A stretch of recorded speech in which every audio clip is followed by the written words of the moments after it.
She had $1 left. It was all she had left in the world. One more payment, or the bank would take the only home she and her late husband had built together. $1 stood between an elderly widow and complete ruin. Then she heard a desperate voice.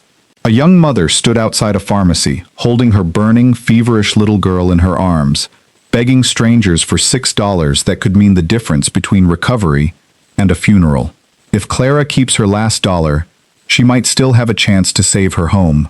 If she gives it away, she could lose everything her husband spent a lifetime building. But what Clara doesn't know is that someone has been watching her every move. Hidden behind the dark windows of a black car sits a man carrying a debt that has remained unpaid for 31 years. A debt owed not to Clara, but to the husband she buried. Walter Whitfield died believing his greatest acts of kindness disappeared with him. He never knew one forgotten night on a lonely highway would quietly shape another man's entire future. Now, decades later, his legacy is about to be tested one final time. Sarah isn't just fighting poverty, she's fighting time. Every passing minute could push her little girl closer to a future no mother should ever have to face. The bank is counting down the days until Clara loses her home. Sarah is counting down the minutes to save her daughter's life. A dead man's legacy hangs in the balance. One impossible choice, one final dollar, one decision that could change every life forever. But what does Clara do? Does she protect the last thing her husband left behind? Or does she risk losing everything to save a complete stranger? The answer will leave an entire town questioning everything they thought they knew about kindness. Stay with us until the very end, because what happens after Clara makes her choice is something no one, not even she, could have imagined. If you believe even the smallest act of kindness can change a life, subscribe now and become part of this community. Like this video, share it with someone who still believes goodness exists, and tell us in the comments where you're watching from. Now, take a deep breath, because Clara is about to make a decision that will change lives forever. Now, let's step back 3 weeks, to the morning everything in Clara's quiet life began to unravel. 3 weeks earlier, an envelope arrived at Clara's door, stamped in red ink, "Final notice." The bank had grown tired of waiting. Walter's medical bills, unpaid since his passing, had swallowed every cent of their modest savings. Clara sat at her kitchen table, the same table Walter built with his own hands, and read the letter twice, hoping the words might change. They didn't. 21 days to pay $1,100, or the house would belong to First Millbrook Bank. She had $80 to her name. She folded the letter, poured herself tea, and refused to let herself cry. Clara did what she always did when trouble knocked. She got up the next morning and went to work, scrubbing floors at the Millbrook Diner for $4 an hour. Cash under the table because no one else would hire a woman her age. The owner, Frank Delgado, felt for her, but times were hard for everyone. Customers barely tipped. Winter had been cruel to the whole town. Still, Clara scrubbed every tile like it mattered, because Walter always said the way you did small things revealed the size of your heart. She just didn't know how small her savings had become. Day by day, the $80 dwindled. Groceries, heating oil, a copay for her aching knee. By the 18th day, Clara had $11 left, and the bank wanted $1,100. She did the math 100 times, hoping for a different answer. There wasn't one. She thought about calling her nephew in Columbus, but pride, and Walter's old voice in her memory, told her not to. "We don't beg, Clara," he used to say. "We work, we wait, and we trust." She wasn't sure she trusted anything anymore, but she kept that dollar bill folded tight in her coat pocket. On the 19th day, something strange happened. Frank, her boss, handed her an extra $10, calling it a bonus no one else received. Clara didn't question it, though she noticed him glance toward a black car parked across the street, a car that hadn't been there before. She walked home clutching $21 total, feeling something close to hope for the first time in weeks. She didn't know that the man behind the tinted windows of that car had been watching her for 3 days, taking notes, waiting to see exactly what kind of woman Clara Whitfield really was. The 20th day arrived cold and merciless. Clara walked to the grocery store to buy the cheapest bread she could find, $20 folded carefully, $1 kept separate for the bus fare home. That was when she heard it, a young woman's voice cracking with panic near the store entrance. A mother, maybe 25, was pleading with a pharmacist through the glass door, begging for medicine for her daughter's fever. The pharmacist shook his head. No payment, no medicine. Clara watched the little girl shiver in her mother's arms, and something inside her chest tightened painfully, refusing to let her walk past. Clara approached slowly, her knees aching in the cold. The young mother, whose name was Sarah, turned toward her with red-rimmed eyes, ashamed to be seen begging in public. "I just need $6, Sarah whispered, "for the antibiotics." Clara looked down at her own hand, at the $1 bill meant for her bus fare home, the very last dollar standing between her and a 3-mile walk in freezing wind.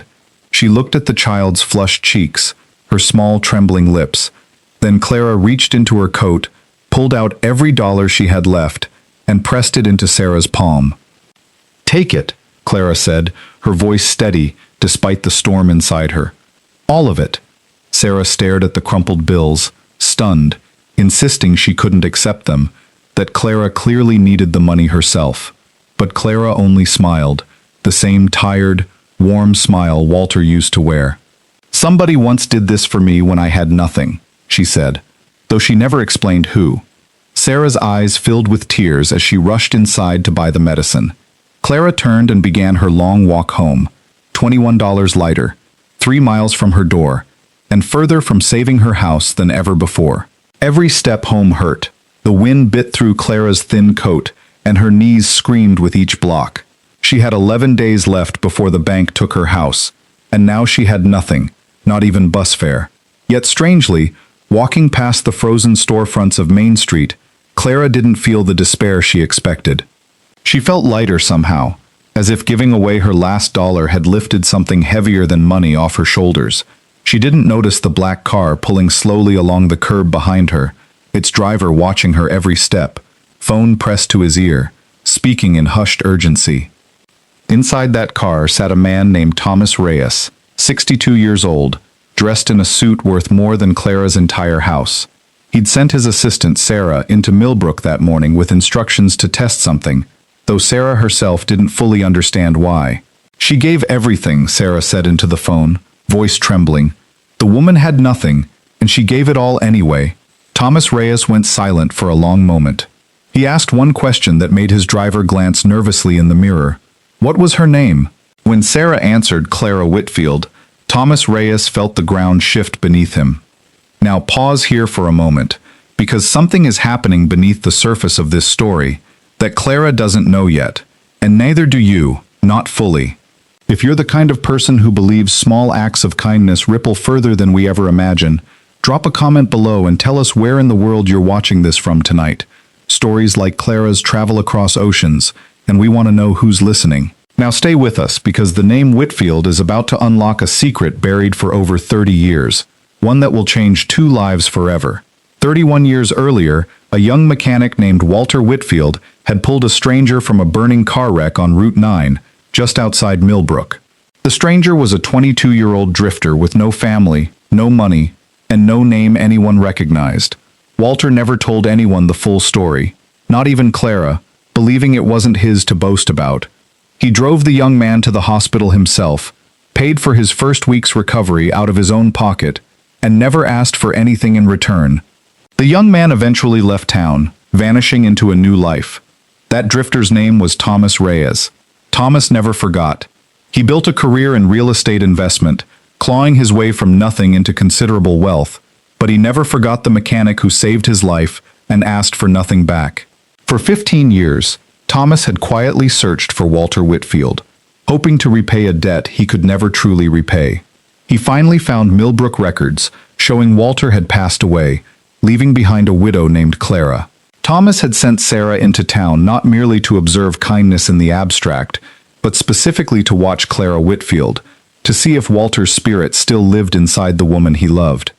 What Thomas witnessed that day confirmed everything. Clara hadn't just been kind to a stranger, she had sacrificed her very last dollar. The same selfless instinct Walter carried decades before on Route 9. Thomas sat in his car outside the pharmacy, gripping the phone, tears he hadn't expected stinging his eyes.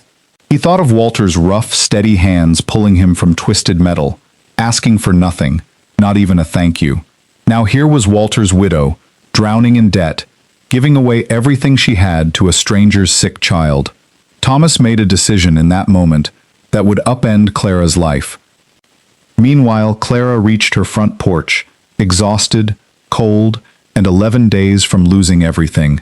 She sat on the steps, hands trembling, wondering if she'd made a foolish mistake giving away her last dollar. Doubt crept in the way it always does in the quiet after generosity. What if Sarah had lied? What if Clara had thrown away her only cushion for nothing? She almost let herself believe she'd failed Walter's memory rather than honored it. But then, glancing down the street, she noticed the same black car from earlier parked at the corner, engine idling, as if it were waiting for something. The following morning, Clara received a phone call from First Millbrook Bank, and her stomach dropped, certain it was bad news. Instead, the loan officer, sounding confused himself, informed her that an anonymous party had contacted the bank requesting details about her outstanding balance. Clara assumed it was some kind of scam and nearly hung up. "Ma'am," the officer said carefully, "I've never seen anything like this in 20 years of banking." Clara's hands shook as she asked what he meant. He hesitated before answering, his voice dropping. "Someone wants to pay off your entire mortgage, Mrs. Whitfield. Every last cent." Clara sat frozen at her kitchen table, the phone still pressed to her ear, unable to process what she'd just heard. Surely this was a mistake, a scam targeting vulnerable widows like her. She'd heard stories like this before, always ending in heartbreak and stolen savings. She asked the loan officer for proof, for a name, for anything solid to hold on to. He apologized, explaining the benefactor had insisted on remaining anonymous, at least for now. Clara hung up the phone slowly, staring at Walter's empty chair across the table, whispering into the silence, "What in the world is happening?" News travels fast in a small town, and by afternoon, half of Millbrook had heard whispers about the widow whose mortgage was mysteriously being paid off. Frank at the diner asked Clara outright if she'd won the lottery. Neighbors peeked through curtains, speculating about long-lost relatives or hidden inheritances. Clara herself had no answers, only questions multiplying by the hour. She thought again of the young mother, Sarah, and the black car she'd noticed twice now. Could there possibly be a connection? It felt impossible, absurd even, yet Clara couldn't shake the feeling that something larger than luck was unfolding. That evening, Sarah returned to Millbrook, this time walking directly up to Clara's front door instead of watching from a distance. Clara opened the door, startled to see the young mother from the pharmacy standing on her porch, cheeks flushed from the cold, eyes brimming with emotion. "I need to tell you something," Sarah said, voice shaking. "My employer has been looking for you for a very long time, Mrs. Whitfield. He asked me to bring you this." Sarah extended a sealed envelope, cream-colored and heavy, with Clara's full name written across the front, in elegant, careful handwriting she didn't recognize. Clara's hands trembled as she took the envelope, inviting Sarah inside from the cold. Sitting at Walter's old kitchen table, Clara turned the envelope over twice before opening it, half expecting bad news, the way life had trained her to expect. Inside was a single handwritten letter and an old, faded photograph. The photograph showed a young, disheveled man standing beside a much younger Walter, both of them smiling awkwardly beside Walter's tow truck. Clara didn't recognize the young man's face at first. Then Sarah quietly said the name that changed everything Clara thought she understood about her own husband. "That's Thomas Reyes," Sarah explained gently. 31 years ago, your husband pulled him from a car accident on Route 9 and saved his life. He never told anyone, not even you apparently. Thomas has spent years trying to find your husband again, to thank him properly." Clara's eyes filled instantly, memories flooding back of Walter's occasional silences, the nights he seemed lost in thought yet never explained why. She had always sensed Walter carried a secret kindness inside him, something too humble for him to share. Now, decades later, that hidden kindness had somehow found its way back to her. Sarah continued explaining that Thomas Reyes had built a modest fortune in real estate, but but never forgot the quiet mechanic who saved him and refused any payment. When Thomas learned Walter had passed away, and that Clara was struggling, he made a quiet decision to repay a debt he'd carried for 31 years, without ever expecting recognition. He wanted to see for himself, Sarah admitted, whether the goodness that saved his life still lived in this family. Clara thought of the dollar she'd given away, and suddenly understood she had unknowingly passed her husband's final, most important test. Clara sat in stunned silence, the photograph trembling in her weathered hands. All those years, she'd believed Walter's kindness went unnoticed, unrewarded, quietly absorbed into the world without consequence. Now she understood that nothing Walter ever did had disappeared. It had simply waited, patiently, for the right moment to return. She thought of every stranger she'd helped over 41 years of marriage, every meal shared with someone who couldn't repay her. Every ounce of generosity she'd assumed vanished into thin air. Perhaps nothing good ever truly vanishes. Perhaps it only travels quietly, waiting for the perfect, impossible moment to come home. Before we continue, let's sit with that thought for a second. How many acts of kindness have you shown that you assumed were forgotten, wasted, or unnoticed? Clara believed the same thing, until the universe proved her wrong in the most extraordinary way. If this story is moving something inside you right now, this is exactly the moment to hit that subscribe button, because what happens next will remind you why goodness always finds its way back, sometimes decades later, sometimes when we least expect it, and always exactly when we need it most. Clara's story, though, was far from finished.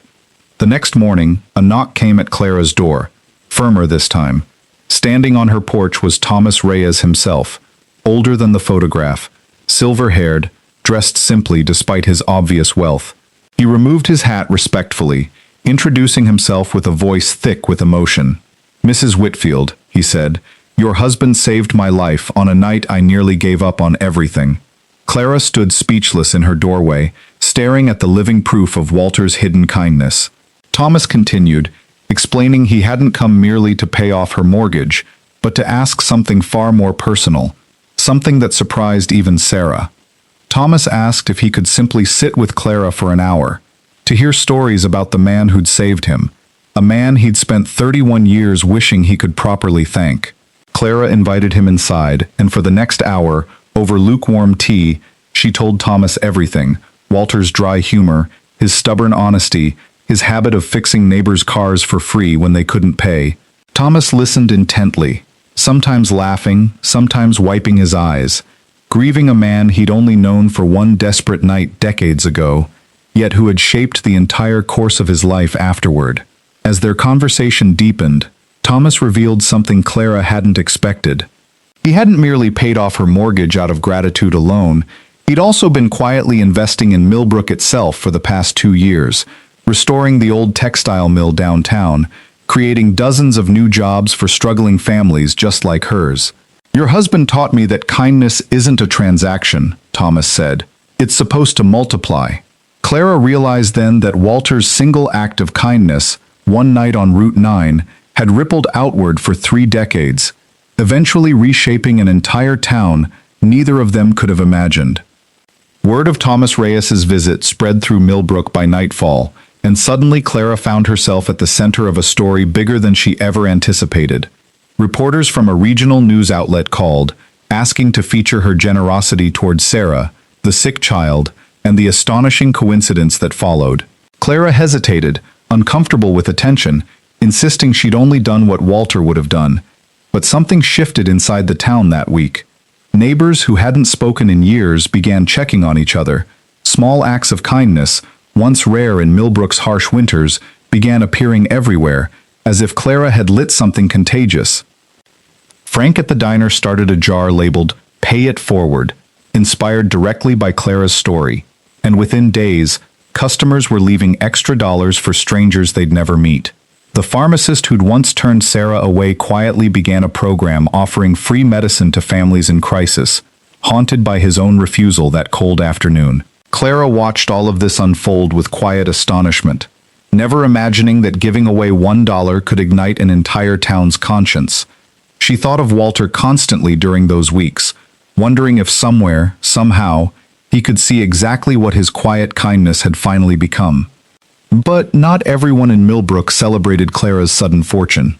Her nephew in Columbus, learning of the mortgage payoff through local news, suddenly reappeared after years of silence, suggesting Clara should share the wealth with family who'd supposedly always cared about her. Clara, though hurt, recognized the same old pattern Walter always warned her about: people drawn to money rather than to her.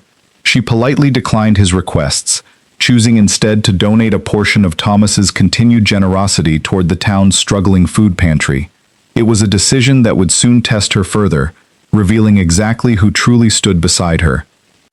Her nephew, furious at being refused, spread rumors around Columbus, and even parts of Millbrook, that Clara was being manipulated by a wealthy stranger with hidden motives, perhaps even scamming a vulnerable elderly widow. Some neighbors, once warm toward Clara, grew suspicious, whispering that Thomas Reyes must want something in return eventually. Clara felt the sting of doubt creeping into relationships she'd trusted her whole life. Even Sarah heard the rumors and grew worried, wondering if Thomas's generosity might backfire, damaging Clara's reputation instead of honoring Walter's memory the way everyone originally intended when this incredible story began. Thomas, hearing of the rumors, made a decision that surprised even his closest associates. He requested a public meeting at Millbrook's town hall, inviting every resident to hear the full, unedited story directly from him, refusing to let gossip distort Walter Whitfield's legacy any further. Clara was nervous, uncertain whether standing before the entire town was wise, but Thomas insisted transparency was the only way to protect both her reputation and Walter's memory. Sarah helped Clara prepare, gently reminding her that the truth, however uncomfortable, always outlasted rumors eventually, especially when spoken with quiet, unshakable conviction in front of witnesses. The night of the town hall meeting, Millbrook's community center filled beyond capacity. Curious residents packed shoulder to shoulder, whispering among themselves. Clara sat nervously in the front row, Sarah beside her for support, as Thomas Reyes stepped up to the small wooden podium. He cleared his throat, glancing briefly at Clara before addressing the crowd. 31 years ago, he began, a mechanic named Walter Whitfield saved my life and asked for nothing in return. The room fell into complete, hushed silence, every eye fixed on Thomas, sensing immediately that this ordinary Tuesday evening was about to become extraordinary. Then he described witnessing Clara give away her last dollar to a stranger's sick child, proof that Walter's spirit lived on undiminished. By the time Thomas finished speaking, there wasn't a single dry eye left inside Millbrook's community center that night. Clara's nephew, sitting quietly in the back row, slipped out before anyone noticed, his rumors dissolving instantly under the weight of an undeniable truth spoken publicly. Neighbors who doubted Clara approached her afterward, apologizing, some in tears, admitting they should have trusted the woman they'd known for decades, rather than believing gossip born from jealousy. Clara accepted every apology gracefully, the way Walter always would have, without bitterness or resentment. That night, walking home under a clear winter sky, Clara felt closer to her late husband than she had since the day he passed, as if he were walking right beside her.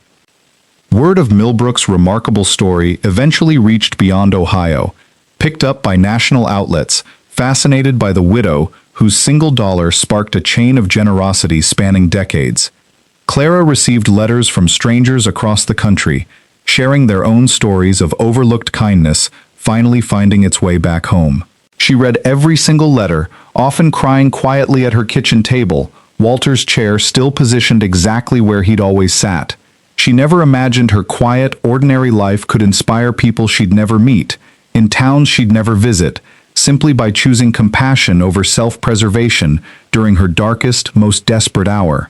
Sarah, meanwhile, had grown remarkably close to Clara over the following weeks, visiting often, bringing her daughter Lily, whose fever had long since broken thanks to that $6 bottle of medicine.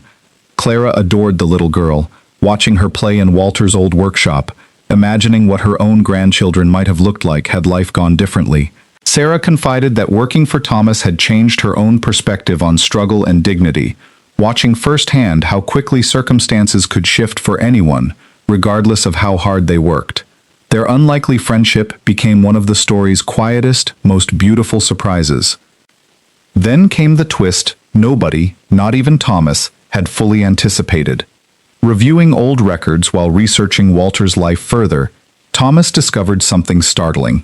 Walter Whitfield hadn't just saved Thomas that night on Route 9. Records showed Walter had quietly saved 3 other lives across different decades, each time refusing payment, each time vanishing back into ordinary life without acknowledgement. One of those people, now a retired judge in Cleveland, had spent years wondering about the mechanic who'd once helped him after a roadside breakdown. Walter's kindness, it turned out, had been rippling outward in ways Clara never fully knew. Thomas tracked down the retired judge, a man named Harold Bennett, who wept openly upon learning Walter Whitfield had passed away without ever receiving proper thanks. Harold insisted on visiting Clara personally, bringing with him decades of quiet gratitude he'd never had the chance to express. When Harold arrived at Clara's small house, he brought scholarship funds he'd established years earlier in an anonymous mechanic's honor, funds that had already helped dozens of struggling Millbrook students attend college without ever knowing whose kindness had made it possible. Clara realized Walter's legacy was far larger than she'd ever imagined. Clara sat in her living room, surrounded by Thomas, Sarah, and Harold, absorbing the staggering truth that her quiet, humble husband had secretly shaped dozens of lives across 30 years without ever mentioning a single act to her. She wasn't angry at his silence. She understood it completely now. Walter never wanted recognition, believing kindness lost its purity the moment it sought applause. Clara realized she'd married a man whose humility ran deeper than she'd ever fully understood, and that her own instinctive generosity toward Sarah hadn't been coincidence at all. It had been inheritance, quietly passed down through decades. Together, Thomas, Harold, and Clara decided to establish something permanent in Walter's memory, a foundation dedicated to quiet, anonymous acts of kindness throughout struggling communities like Millbrook. They called it simply Walter's Last Dollar, inspired directly by Clara's own sacrifice at the pharmacy that freezing afternoon. The foundation would provide emergency assistance to families facing medical bills, housing crises, or sudden hardship, always anonymously, honoring the exact spirit Walter embodied his entire life. Clara insisted on one condition, that recipients never learn who helped them, preserving the same humble anonymity Walter had practiced quietly for over 3 decades. The foundation launched quietly within weeks, funded generously by Thomas and Harold, with Clara serving as its unofficial heart and conscience, meeting personally with families whenever she could manage it. Millbrook's struggling residents began receiving unexpected help, medical bills mysteriously settled, overdue rent quietly paid, groceries appearing for families running dangerously low. No one ever knew exactly who to thank, which was precisely the point Clara insisted upon from the beginning. She often thought of Walter during these moments, certain he would have approved entirely of kindness, moving through the world unnoticed, unclaimed, and utterly selfless. Sarah eventually left her position with Thomas to help run the foundation full-time alongside Clara, the 2 women forming an unlikely friendship neither had expected when they first met outside that pharmacy. Lily, healthy and thriving now, often visited Clara's house after school, calling her Grandma Clara without anyone ever suggesting it. Clara found herself, at 68 years old, suddenly surrounded by a family she never expected, born entirely from a single desperate moment of shared human vulnerability. Walter's old house, once nearly lost to the bank, now echoed with laughter it hadn't heard in years. 1 year after that freezing afternoon outside the pharmacy, Millbrook held a small ceremony, renaming the town's restored textile mill Whitfield Commons, honoring the quiet mechanic whose hidden generosity had ultimately transformed an entire community. Clara stood at the podium, nervous but resolute, addressing the crowd that had gathered. "My husband never wanted credit for anything," she said, voice steady despite her emotion. "But I think he'd be all right with this, so long as everyone remembers it was never about the money. It was always about seeing someone else's pain and refusing to look away." Before we reach the final moments of Clara's story, ask yourself this. If you were standing in Clara's shoes that freezing afternoon, holding your very last dollar while a stranger's child suffered beside you, what would you have done? Would you have walked away to protect yourself, or given everything the way Clara did? Tell us honestly in the comments below, because stories like this only matter if they change how we treat each other tomorrow morning, and someone reading your answer might need those exact words tonight more than you realize, whoever they are, wherever they're watching from. 2 years later, Clara Whitfield still lives in Walter's old house, though it's rarely quiet these days. Sarah and Lily visit constantly. Thomas calls every Sunday evening, and Harold sends handwritten letters filled with news about scholarship students he's proud to support anonymously. The foundation has since helped over 400 families across Ohio, each recipient unaware exactly who to thank, exactly as Clara insisted from the very beginning. She still works occasionally at Frank's Diner, not out of necessity anymore, but because she genuinely misses the customers, and because Walter always believed idle hands forgot how to serve others. Clara often tells visitors that giving away her last dollar remains the smallest decision of her entire life, yet somehow the one that changed everything else that followed. She never expected reward, never anticipated the impossible chain of consequences her simple choice would unleash across an entire town and beyond. She simply saw someone suffering and refused to walk past. Perhaps that's the entire lesson hidden inside this story, that kindness rarely announces its own importance in the moment it happens. It simply waits patiently, sometimes for decades, until the exact right moment arrives to return home. So here's what Clara Whitfield's impossible story leaves behind for every single person watching tonight. Your smallest act of generosity, the one that feels insignificant, unnoticed, perhaps even foolish in the moment, might be quietly rippling outward in ways you'll never witness yourself. Somewhere, someone is remembering your kindness right now, waiting for their own moment to return it. Decades from now, when you least expect it and need it most. If this story reminded you that goodness always finds its way home, don't scroll past this moment. Subscribe now, share this story with someone who needs hope tonight, and remember, kindness always comes home.